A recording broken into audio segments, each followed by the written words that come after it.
Okay. No, Paul's giving me the thumbs up. So, guys, I hope you can hear me. We're just going to allow some people for you guys to get into this now. Can you do me a very large favor, please? Can you let me know you can hear us? I hope you can. I'll be pleased to hear from you. Please let me know you can actually see and hear us okay. Otherwise, Paul and I will be talking to ourselves. So just if you could open up. Ah, well played, Nicola.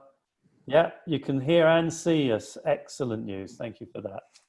Brilliant. Okay, well, let's just allow a few people to come in to the room, and I can see the numbers are moving up. So as that's happening, let me just explain a small change of plan to you. So as you can see, no Howard today. There's a good reason for that. Howard's been invited today to be with a client and their premises.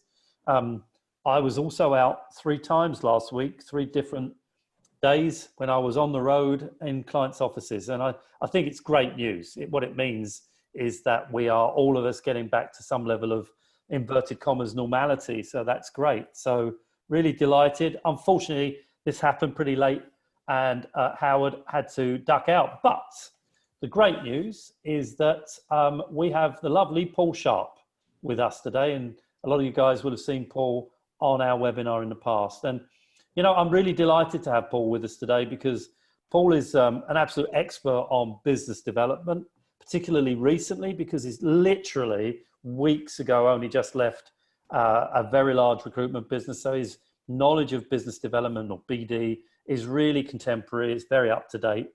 Both Paul and I have had a tremendous amount of business development experience in the past. As many of you know, I ran the business development division for Office Angels before I was the managing director, and Adecco later on. And Paul also was the BD guy for heading up a huge business development division for Adecco. So welcome, Paul. It's lovely to see you again. Thank you very much. I think it's more of an upgrade, really. So you've gone for a younger model, slightly better looking, perhaps not quite as athletic, but probably from the right side of the Pennines.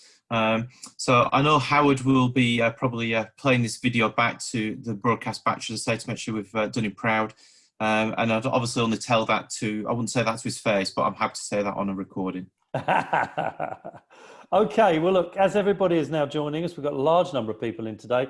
Let's get right on with this because an hour, as you guys know, goes extremely quickly.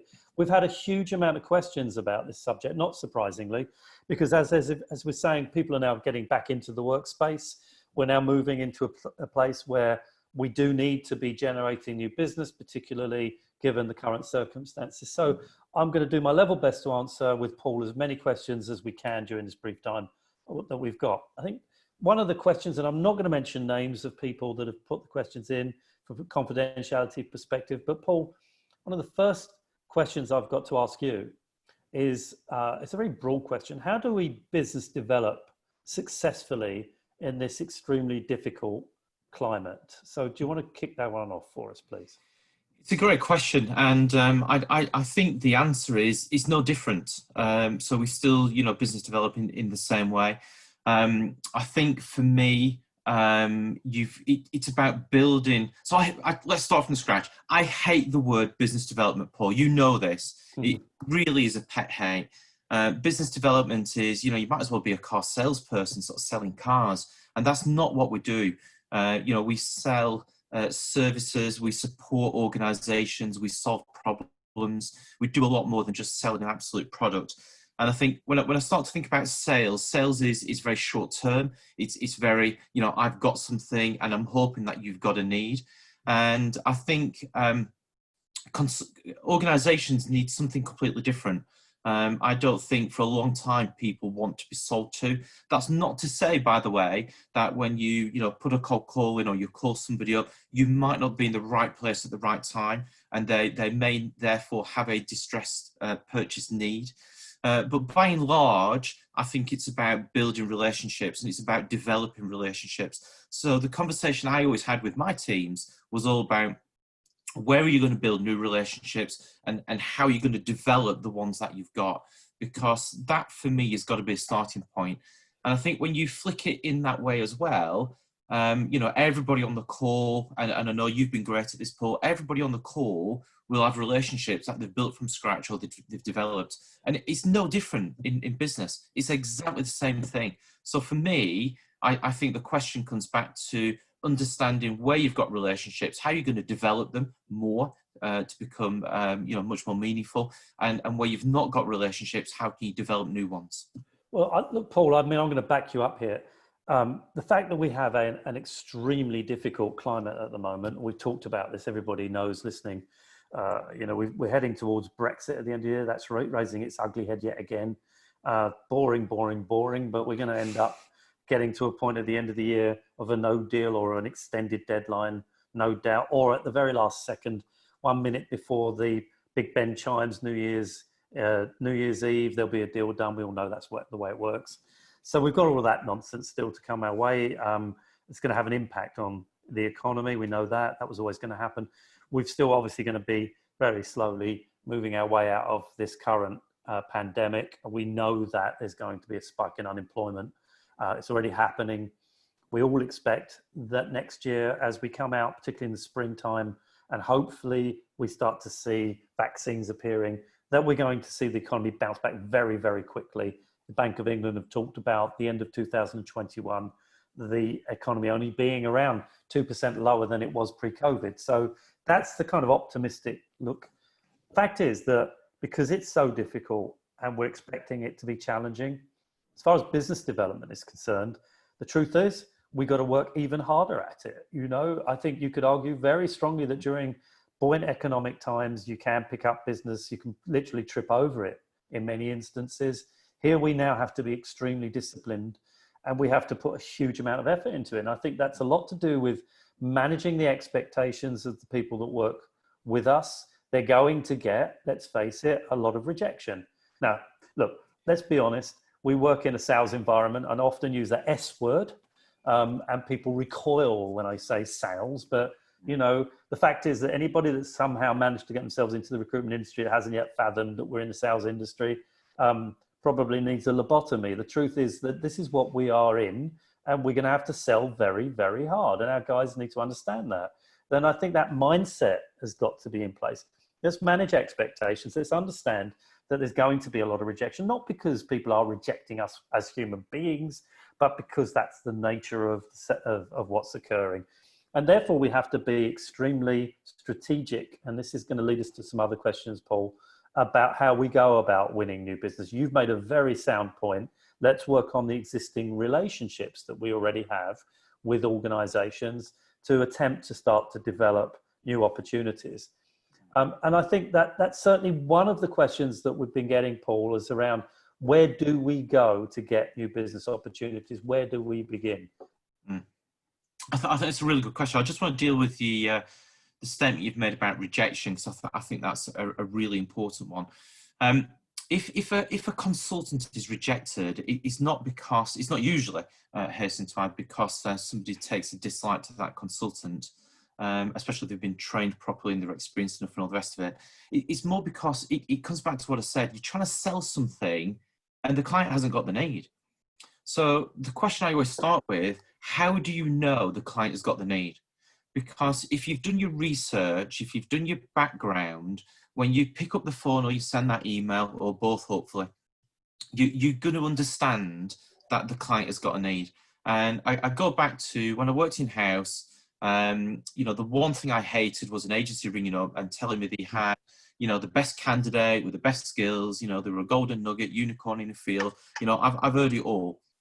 And don't get me wrong, when there were one or two times when we were really up against the cosh because we couldn't find those specific skills, I bought ad hoc and paid a premium for it. But it was an ad hoc, very isolated incident and case where that happened.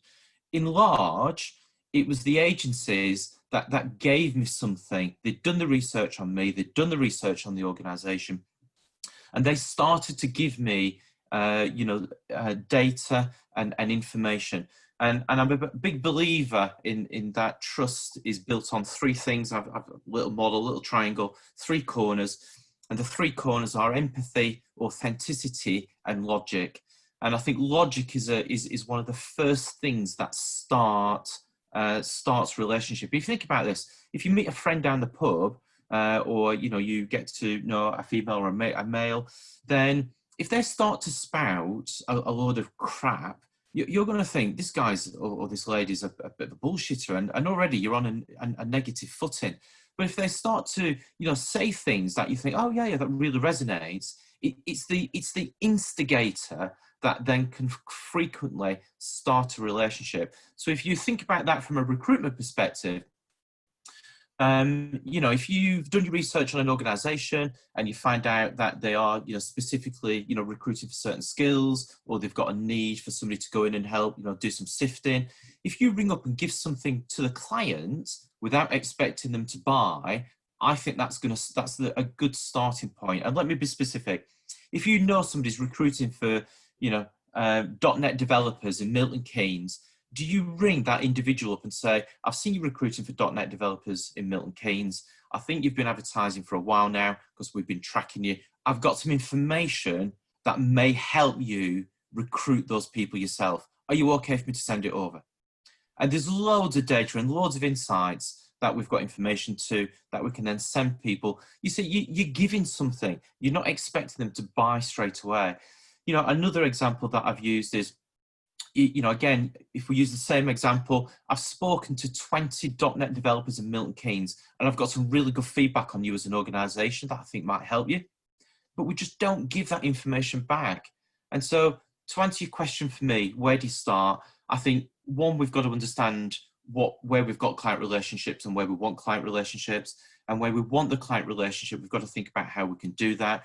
The easiest way is to get referrals and get somebody to sponsor you in. If you haven't got that referral, then think about what information and data you have access to that you can give that client, in the hope that you're going to be able to use that as a basis to build a relationship going forward. And I've come back to one really key point. Relationships do not happen overnight. You've got to build them, you've got to invest, you've got to be patient, you've got to nurture them, but there's got to be a starting point. And for me, that logic, that data is a really good starting point. And so, Paul, I think you've actually addressed a very important question here. What's the most efficient way to generate new business opportunities during a recession? And I think you could probably enlarge that beyond the phrase recession. You could literally cut it at that point and say, what's the most efficient way to generate new business opportunities? And I think the answer is, you've got to be offering, as you've rightly said, important information and data to organizations they can't necessarily get elsewhere. Or, and I think it's an important point, you need to be offering them something, i.e. candidate skill sets that they find difficult to find elsewhere. So you have to try and figure out how you're going to position yourself to be slightly different. You can't be unique. It's very hard to be unique, but to be slightly different from others. And I think that comes down to a couple of very simple points. So start with the first issue that you stated. Start with relationships. Who do we already work with? And I've been, and as you know, Paul, I've been working very hard with a lot of clients over the last 4 months on this very point. Where do we start to get new opportunities? Let's do the easy thing first. Let's work very closely with people we already work with. Because we have a relationship, as you've been talking about, they trust us. Let's have that conversation. Now, that's not selling. We were speaking before we started about this word selling. I raised this point a moment ago.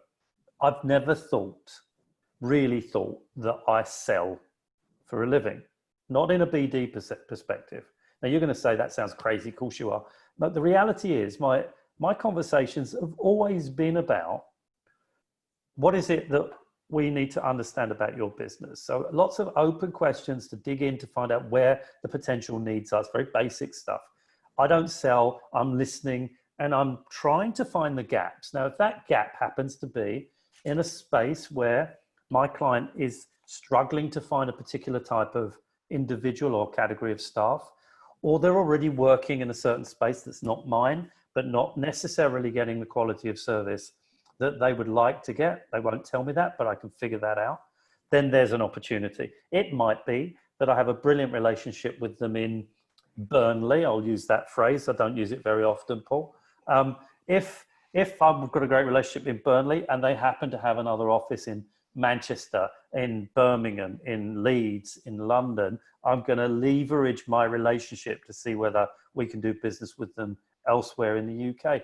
In other words, I'm asking lots of questions and I'm listening and I'm trying to figure out by skillful questioning where those additional opportunities are. And my clients and I have been talking a lot about, in fact, doing it, getting guaranteed business, retained business, exclusive opportunities. The truth is, we don't need necessarily, although it's always a good thing, to be looking for a massive business base to expand, a client base to expand. It's much more about, as one of my clients calls it, land and expand. Figure out who we can work with, see what else is available to us. Some of that business you shouldn't want, you shouldn't go for, because you don't want to extend yourself into areas where you fail, because that will ruin your relationship. You might consider second tiering, finding other organizations that can assist you and support you, which of course will bring us to another question in a minute around master vendor RPO work. We'll come to that in a moment. But there may be areas that you can extend into and provide a brilliant service. So I think this to summarize, let's work initially with our existing client base, figure out very quickly, back to the first question about BD, we need to be all over it now, figure out who might need us. And they may not know. You're going to have to figure that out by having those conversations. I just want to probably just add a point there. I think I think the understanding the client and knowing the client is just so important.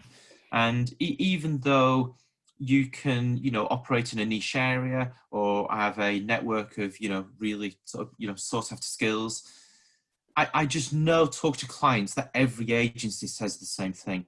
And what they're looking for is something different. That they need a hook that is not the same as every other agency.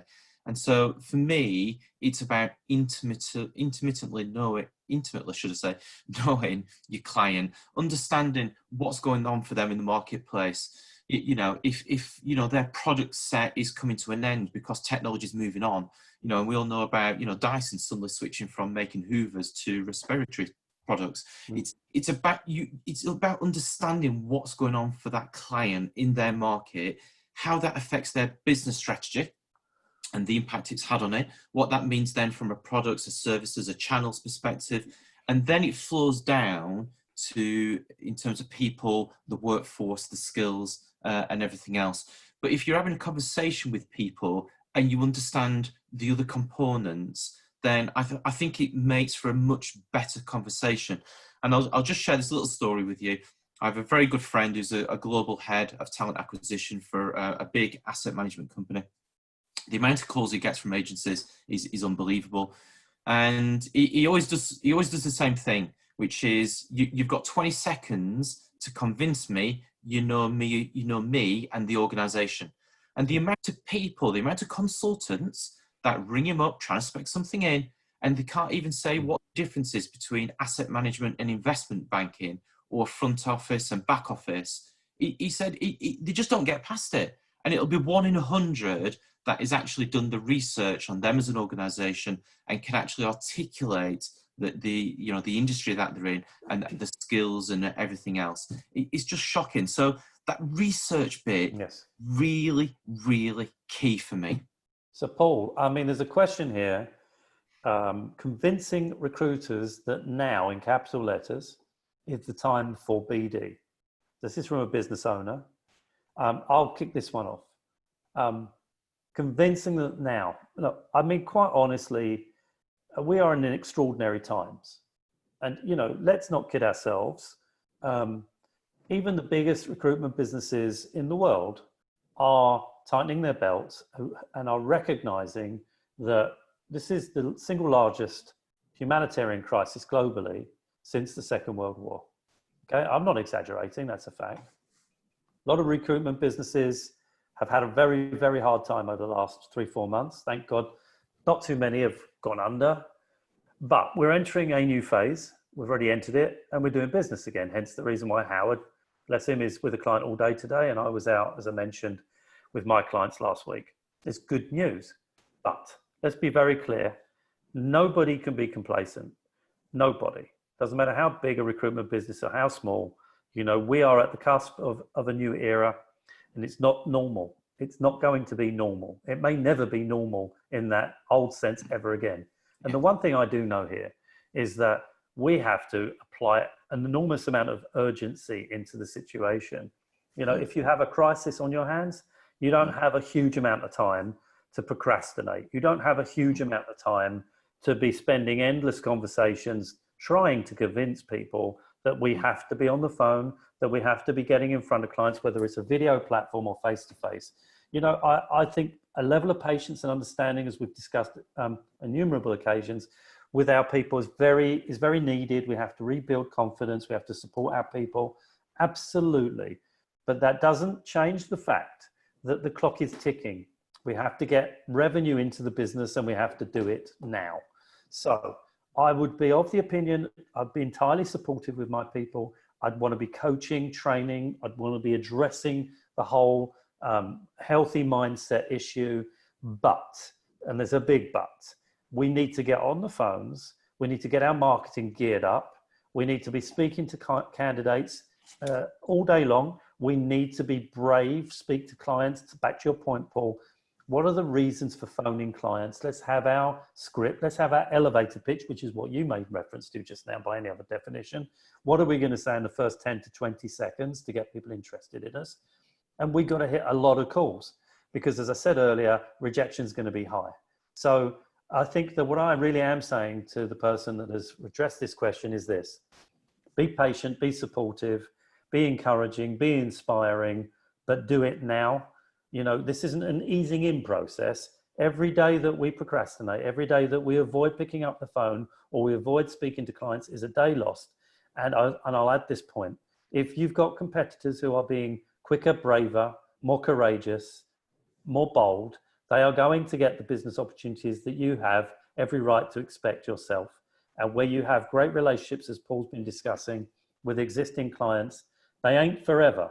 You know, you have to work very hard to maintain those relationships. We all know that. It takes a long time to build trust and a nanosecond to lose it. So we don't have much time.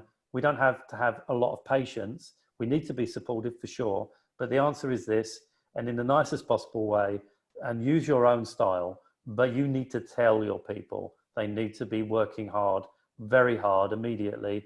This is not a time for, what's the expression? Soft. It's about brave hearts. We have to get out there and go for it. Now's the point for all business owners when you're going to discover who is going to jump up over the top of the trench when you blow the whistle. And you guys, owners, you have to lead by example. You're the first one to jump over the top. We all know that. It's a horrible analogy. I wish I hadn't used it. But the fact is that's where we're at, and that's where we've got to be. So my answer to the question, and Paul, I don't know if you want to add anything to this, is now is the time. It's no more time for messing around. We have to get on with it. Yeah, I totally agree. And you've mentioned the Second World War there. I won't ask you what it was like. So obviously I'm a lot younger than you. But don't start with me. But there you go. You've mentioned about marketing. I think that's a really key part for me. So I think we've got to make it easier for clients to find us and to come across us and to hear us in terms of the voice and the tone and everything that we do from sort of branding perspective. I think now is the time to actually turn that volume really up and amplify it as much as what we possibly can. I think competition in the market could not be any more fiercer. And Paul, again, you've lived through a lot more recessions than I, but we've literally flicked overnight from candidate to client-driven market. It presents a different set of problems and challenges in terms of growing a business. I think the investment in your client has got to be, more now than ever before, because they may not even be hiring, but, investing in the relationship now, building out your portfolio, having more clients to work going forward is going to be the key to survival. And that's not going to happen overnight. Where I think people are going to struggle is if they've had a desk and they've had, been very largely dependent upon 4 or 5 clients. I think a lot of people, not all, but a lot of consultants are going to struggle. And so now is the time when you've got to have a bigger client base than ever before. But I'll just say this, and you've mentioned about sort of lapsed clients.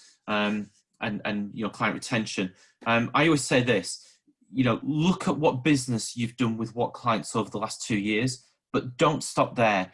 Look at what clients you've still got signed terms live. You may not have traded, but you'll still have signed terms and agreements. And the next one is look at clients where you've had vacancies, worked them, but not filled them. So there's 3 additional channels there to go after in terms of using that as a foothold to try and reignite or reinstate that relationship. So Paul, you've touched on something really interesting here, because you've talked about consultants, and I've got a bunch of questions here that relate to LinkedIn. One of them, LinkedIn. One of them, and I said earlier, I'm not going to mention the names of the people that have raised these questions for obvious reasons, says, is LinkedIn as much a curse as a blessing? ? I can't see everybody. I can see the heads nodding in my brain. I know everyone's nodding their heads. In my experience, it's easy for junior consultants to hide behind it. Another question, what's the most cost-effective way to get the most out of LinkedIn? And I've got LinkedIn Sales Navigator ? So, first question, is it a blessing or a curse? Well, look, the truth is, Paul, and LinkedIn is absolutely here to stay. It's the staple diet of every recruitment consultant. We know that.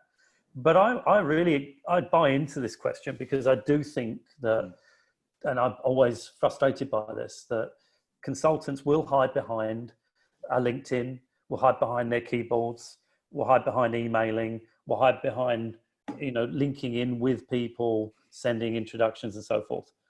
In the end, it's a tool. It's a very valuable tool, and we all make quite a lot of money out of using LinkedIn. No question if it's used in a very tactical and skillful fashion, of course. And the super recruiters, we all know them, will have 10,000 contacts on their LinkedIn. And, when they pick up a role, they get instant exposure for those roles.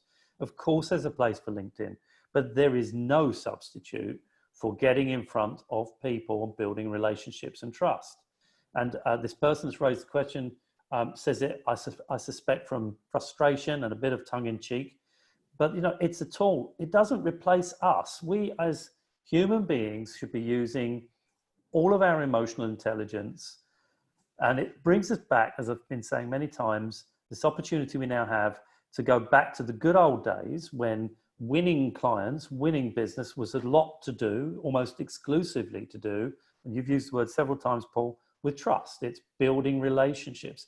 When I go and meet clients, when I was doing it, particularly as a BD director, my initial pitch, of course, was to show interest in the company, but where I spent most of my energy was understanding the person that I was going to build the relationship with. And that, of course, was as much to do with their business and their careers and their jobs, but it was also to do with their backgrounds, their family lives, and all the other things that we all know come up in conversations. I was building a relationship. I was on that first step to building trust. And I think those things are incredibly important, because people buy people. So the answer to this, in my view, is yes, LinkedIn is a very valuable tool, but it is no substitute, and it will not build trusted relationships. And I know that that's how you feel, Paul. Yeah, I think so. My answer to that question would be, unfortunately, and I hope nobody's on the call from LinkedIn, it's a necessary evil. I was always on a mission in my last role to try and facilitate the business to become less dependent on LinkedIn. And I think I only had partial success.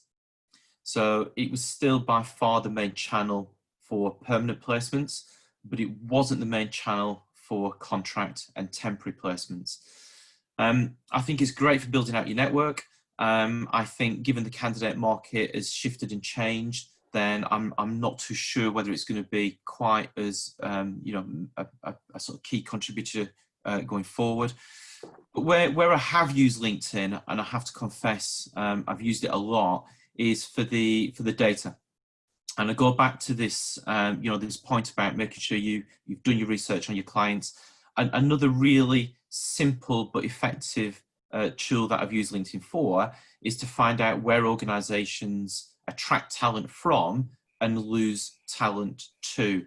So I'll tell a real life story. I did this for Capgemini going back about a year. And this report ended up in the laptop of a very senior person in Capgemini by accident. Wasn't who I sent it to.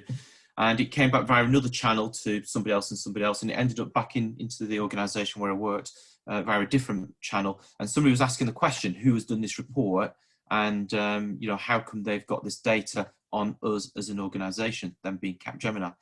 And the answer back to the question was, it's very simple. We can, it's not 100% accurate, but where people have got a LinkedIn profile, we can get this data and get this analysis. And the reason why this very senior person was asking the question is because they didn't get that information from their talent acquisition team. So, if you've got a hiring manager, if you've got a C-level relationship, if you are recruiting for, head of IT or something, then this is a way that you can give something back. Do you know that, you always recruit from these organizations? Oh, and by the way, this is where you lose talent from and to. And it then prompts another level of question and conversation around, so why do you attract people from those organizations? And equally, why do you lose those, your talent to these organizations as well? So it's brilliant for data and for talent insights, which you can use for business development. My pet hate, seeing people advertise a role in there, because what it tells me is they're not using the network and they're not using referrals. And having been a head of talent, the question I always asked is, if we give that role to an agency and they're advertising it, then I may as well advertise it myself. So there's no differentiator. When people outsource the work to an agency, they're expecting that you've got access to a network that they haven't got access to. So the question I ask is, how do you start that network and how do you build it up? And I think LinkedIn, sadly, is one of the main channels for doing that, but I don't think it's the only channel for doing it. So Paul, I think there's a let's get into RPO, MSP, PSL conversations here. I've got several questions that I think link quite well to this point. One is, how would a small independent agency gain a place on a PSL when you don't necessarily want to compete in a race to the bottom on margin? What BD pitch will interest an RPO MSP when they already have so many suppliers? And I think let's tackle those two. So Paul, I mean, you've got a lot of experience in this space. I know the last time you joined us, you were talking about the fact that small businesses should not be particularly put off about the prospect of winning RPO, mini RPOs, I think you called them. You believe, and I do too, that there's a great opportunity ahead where you've got these good relationships that we've been discussing to approach customers to say, look, why don't we talk to you about working exclusively with us? We can improve the quality of the candidates you receive by, in a sense, diminishing the number of suppliers.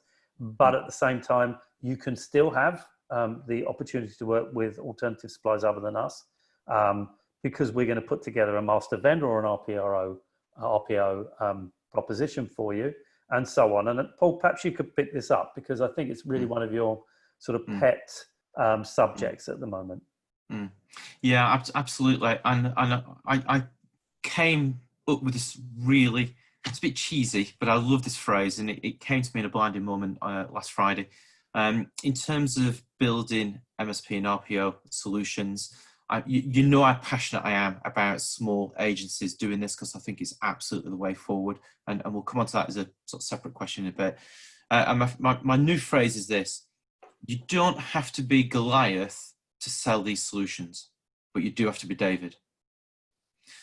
And I think, having developed and sold these solutions for a number of years, I think, if you take a step back, when an organization outsources this, and the RPO or MSP provider, builds the commercial model behind the operational model, it's typically, based around that provider filling 85, 90% of the roles. So if you're going to go in there, you have to accept you're not going to get many roles, and you will frequently be given roles that has already been worked by somebody else. So you're second to market. I think there are two types of relationships with MSP and RPO providers. I think there are some MSP and RPO providers that embrace the supply chain and see them as necessary. And I think there are other providers who, see them as just somebody that they'll use and to some extent abuse when they can't fill the role. The former, you treat it in exactly the same way as you would with a client. So, I had a relationship up until recently with, Resource Solutions, filling roles for Credit Suisse. And the Resource Solutions team on site were, they're in effect the internal recruitment team. The fact that they work for Resource Solutions doesn't mean that they now have access to all this market information, competitor information that they're getting from their organisation. They're not. So giving them something that is going to help them look really good internally within the organisation where they work is the way forward. Again, my good friend who's head of global talent acquisition for asset management company, he doesn't know analytics and data. That's his sort of weak spot. And if an agency gives him some information, which means that he can actually go and have a conversation with the head of risk, and it enables him to come across in a way that is, he's going to understand that, he knows his market, he's got data, he's got information, it's going to make him look credible.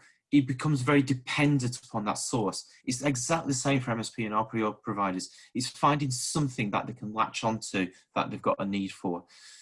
The latter, and I can think of, and I won't name these individuals, but there are, I can remember doing work through, HSBC as an example. I won't name the MSP provider, by the way, but every year the conversation was about the same thing, which was, we're going to cut the fees. And the relationship was never going to be anything more other than acceptance. There's 5 stages in a client relationship for me. You've got contact, acceptance, and trusted. And everybody should be trying to get their client relationship to that trusted level stage. That's the minimum. That's where conversations become much more consultative rather than sort of transactional. But the relationship with HSBC through an outsourced provider was the same every year. It was just margin. So I've moved work away from those providers and become less dependent upon them as an organization. And I think it's about actually working where the MSP or RPO provider has got a specific need, and you're going to get plugged in and the roles are going to come to you as part of a PSL rather than them working it. If it's not, then I'd be challenging why you're working those roles, because you're only ever going to be a transactional supplier, and you're only ever going to be working, to be frank, shit margins. And if you're working shit margins, you've got to change your operating model, and it's got to be delivery, not salespeople that are on it. So, Paul, I think one of the points that I would pick up here is that, and everybody listening will agree with this, with these PSLs, very often, let's be clear, getting on a PSL is a license to hunt. It doesn't give you any guaranteed business. I've been in many instances in the past where we've got onto PSLs. We've felt very jubilant because it's never an easy process. And then, been telling everybody we're about to make lots of money. We used to have an expression back in the old Adecco company, you'll remember this, share of wallet, because I used to have, I think probably about 10 business development execs working for me. And we would have a conference call every Monday morning, and people would say, oh, we've just won a £10 million piece of business. And I'd say, oh, wow, amazing, counting the dollars. And then you'd ask a few open questions. You're smiling because you've had this conversation. And you'd say, well, how many, how many other agencies are on the PSL? Oh, 10. Okay. So we don't have £10 million. Not that £1 million is a bad thing, but we've got £1 million. Share a wallet is £1 million. So being on a PSL doesn't give us any right to business. It just gives you a license to hunt.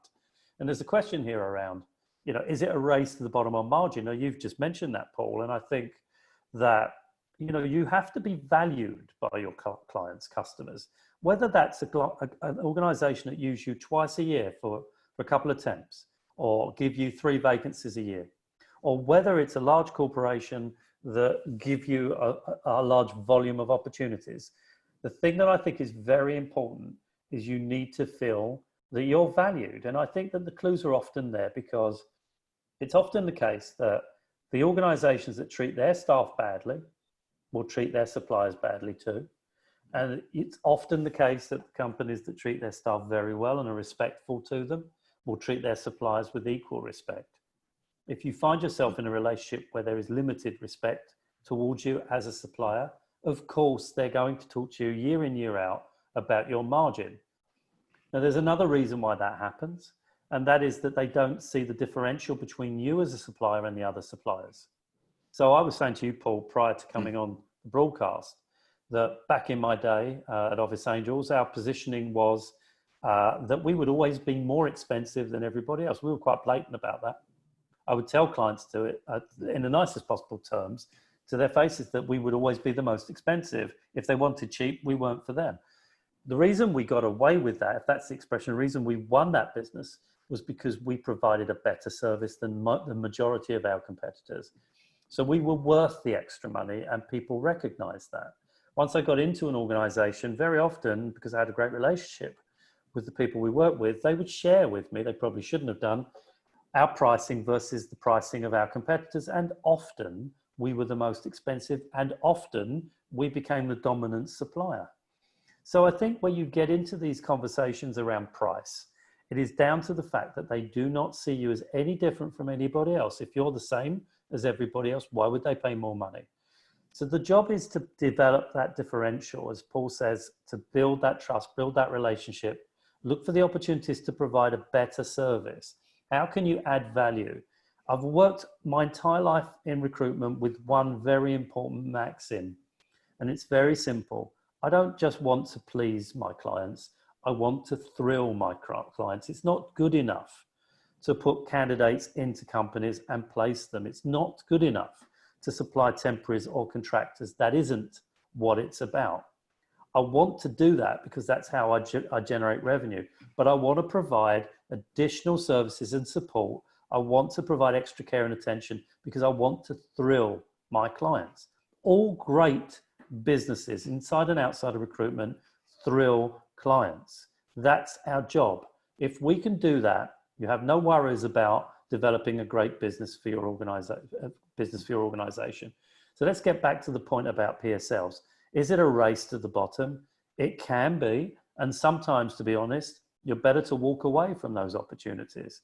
The reason you need to be on a PSL is because you can offer a differential in your service to your competitors, so you stand out and you have to work at that, and or you have candidates with skill sets that are very hard to find elsewhere. So you have very valuable commodities. You have something in your locker that the others can't provide easily. That gives you an edge, to use the old expression. But if you look and sound the same as everybody else on that PSL, you will struggle to get your pricing anywhere beyond the norm. And they will treat you with a lack of respect because you are just a CV chucker.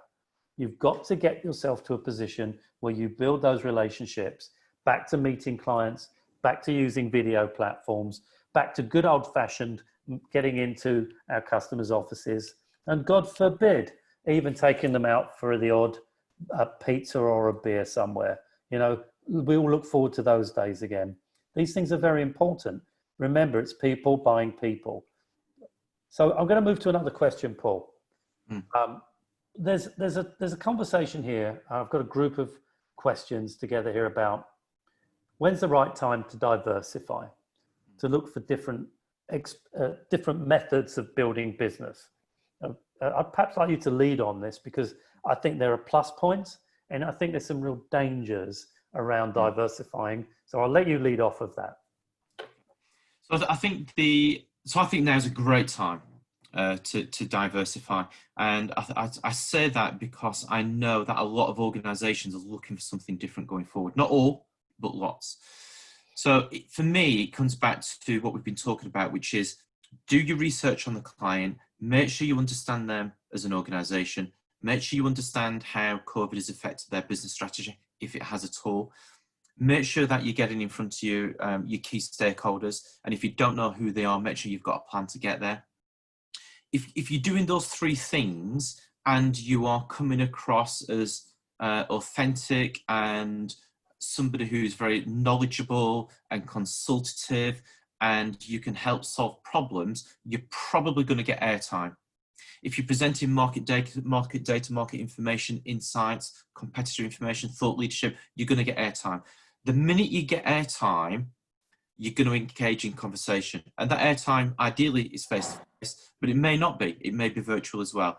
But if you're getting that airtime, you're going to engage in conversation. And through those conversations, if you're asking the right questions, you will probably spot some opportunities.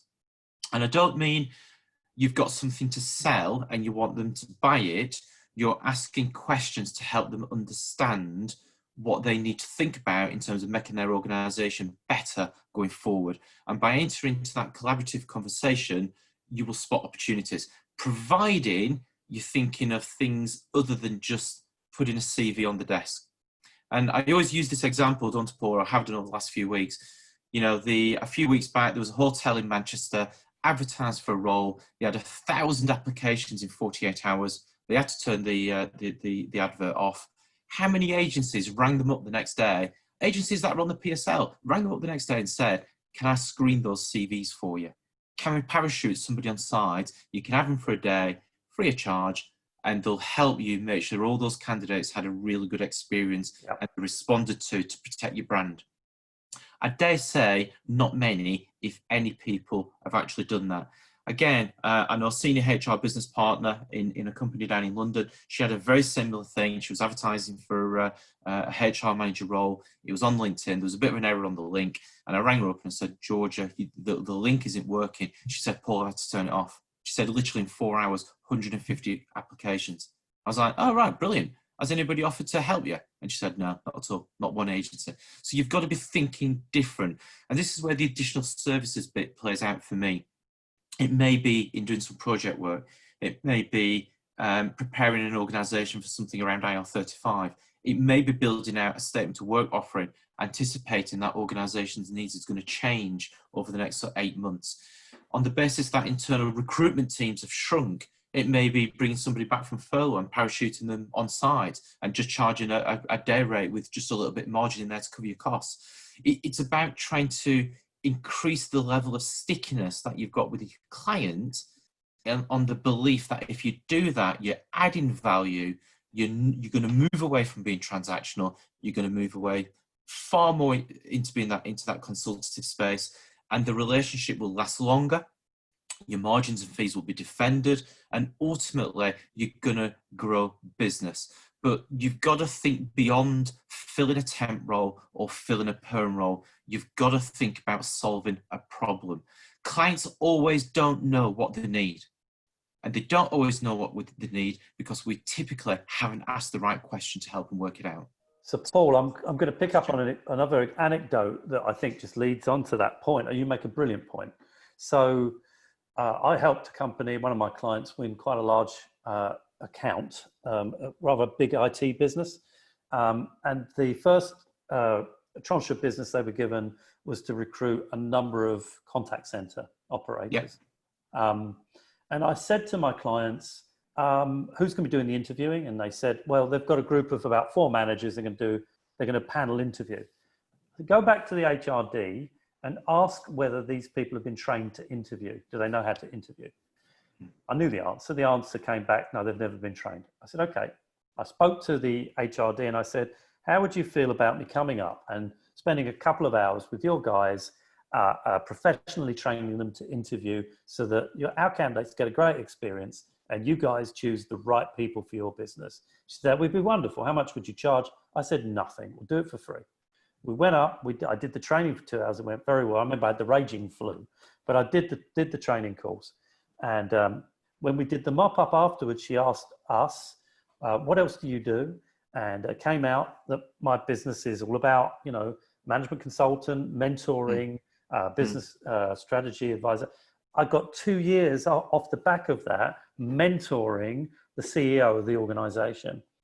Did that do my client any good? Of course it did. They ended up with all of the business. So that the point you're making is very valid here, that you're close enough to understand what else can we provide, thinking as you would put it, outside of the box. Can I just raise a couple of negatives in terms of people being careful about diversifying?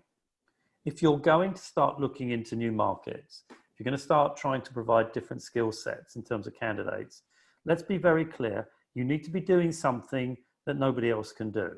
No one, it's going to be important to you that you can provide candidates into that sector, into that area. If you don't have a candidate talent pool and you're getting new opportunities in a completely diverse area, then you're going to be making promises you cannot fulfill. I see this often in the IT space, of course, which is constantly evolving and changing. Almost every other week, there's some new piece of software, some new development, and then there's a big clarion call for people that can do that kind of work. Loads of business available, but very few candidates. So you've got to be sure that if you're going to start to talk to customers about, or new customers about working in a certain new space, that you have two things going for you. You can find the candidates, number one. And number two, within your own organization, you have the inbuilt expertise, back to your point, Paul, earlier about being able to speak the lingo. You have the inbuilt expertise to be able to talk the language of your customer. If you cannot provide the expertise internally, in other words, you don't know what you're talking about, and you cannot provide the candidates with the relevant skills, then you are absolutely going to shoot yourself in the foot. The second and rather the third point around this is if you're going to train your sites on new markets, please do not desert your existing core market. So if you do that, you're going to end up potentially not penetrating too far into the new markets for the reasons I've just given, and be taking your eye off the ball in the areas that have already been the reason why your business has developed to this point. If you're going to move into other directions, make sure as an owner that you have people working in your business who can manage your core businesses, your core business areas brilliantly, very well indeed, because you as the owner are going to need to be spending a lot of time away from your core business. If you are doing it all yourself and you do not have succession planning in place, you do not have people in your own business you can trust, then I think it can be fraught with issues. So I think diversifying is a great point, and Paul makes the point very well. Let's speak to customers about what other areas we can help them in, but be aware of the bear traps. You need to make sure your organization can support you moving into other directions, that you can find the candidates, and that you have the internal expertise to do it, or you find the expertise to bring in-house to enable you to do it. We were having the debate, weren't we, about new territories as well, and new markets. And I think for me, Paul, it's you know, I've always gone where my network's gone. So, and I've used my network to refer. And so when people sometimes have said to me, you know, have you specialised in a particular industry? I've, you know, won PSL business in every industry I think there is possibly going. And it's because you've followed relationships. And, you know, recruitment's about a process at the end of the day, and being absolutely brilliant at that process management and building out a network. And I think you can take, you know, if you're really good at what you do, I think you can take that into new markets and new territories, but you've got to do it where you've got a footprint to get there. If you're going into something brand new and you've nothing to build on, that's going to take you 3 years, and it's going to take a lot of investment, and therefore that's got to be a strategic decision, not something you can do very quickly or on a whim. Well, it leads to another question that's been raised. What's the best business development strategy to adopt when targeting business in a brand new geographic area?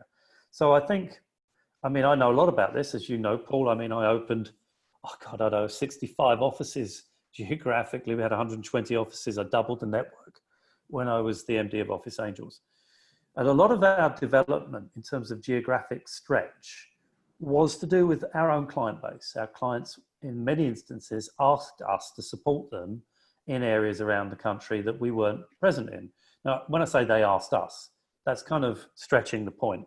We asked them. Obviously, we were proactive. We were looking at working more exclusively with them. And when they said, we're in Cardiff or we're in Leicester or wherever, we would talk about, well, how would it be if we could assist you in those areas? Now, that didn't always mean that we opened up new offices. And in these days, of course, as we all know, having a variety of locations, i.e. office costs, is not really where you want to be.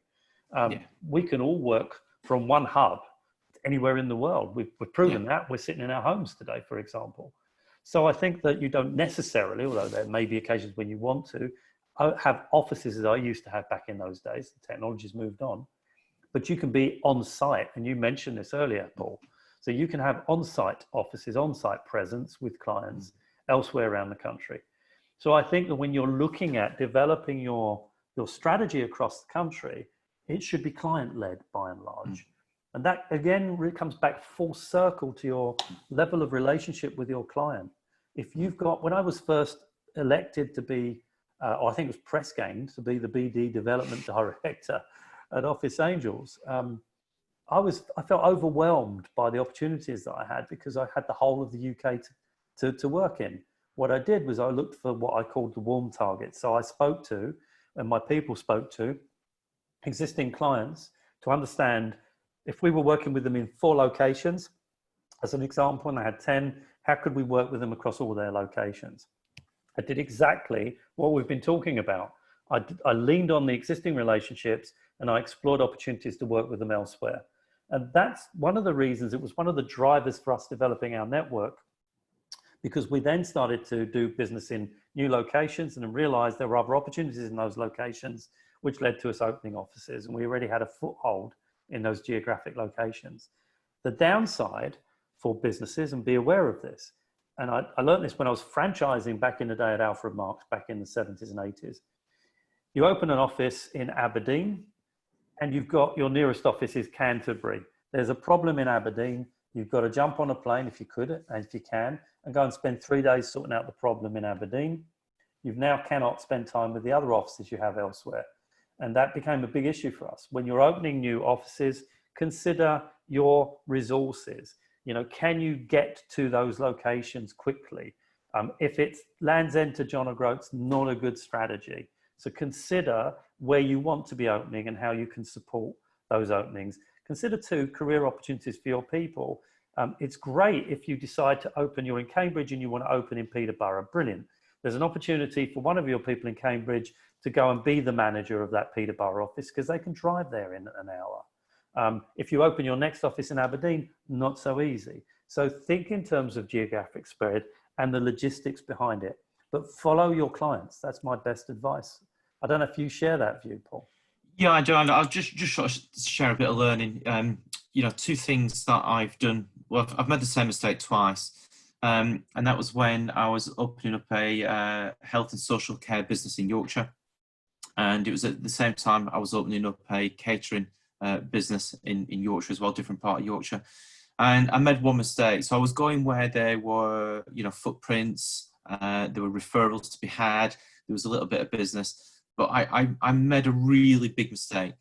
Firstly, I didn't make sure everything was written down. So in the event that the key person left, I had nothing to hand over.